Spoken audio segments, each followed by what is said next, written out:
তেখেতৰ লৰাৰ ইলেকশন সামনে আছে কেতিয়াবা ডিক্লেয়াৰ হ'ব 2000 পেকেট পেপাৰ পত্ৰিকা সোশ্যাল মিডিয়াত দিছে 2000 পেকেট তেখেত তাত বাকি দিছে বলে ইয়াত যে 10-11 লাখ মানুহ ভোগ দিছে এই মানুহবিলাক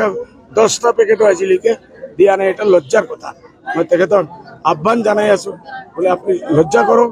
আহক এই মানুহবিলাকৰ কাৰণে কিছু কিন্তু 26 এইটো মাতিলে আজি পলিটিক্যাল হৈ যাব আমাৰ তৈয়াৰী আছে আপোনালোকে জানে 30 তাৰিখ 29-30 তাৰিখ 2 দিন গুৱাহাটীত মাতিছো তাৰ পিছত এক সপ্তাহ 10 দিনৰ ভিতৰত মই ধুবুৰী টাৰ্গেট কৰি মানে মই সিটটো ধুবুৰীত আহিছো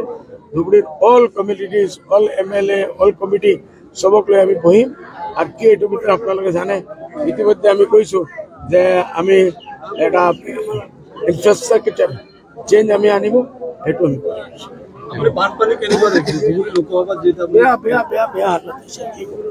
ক'ব লগাই নাই দুখ লাগে চকুৰ পৰা পানী ওলায় আৰ কি কৰি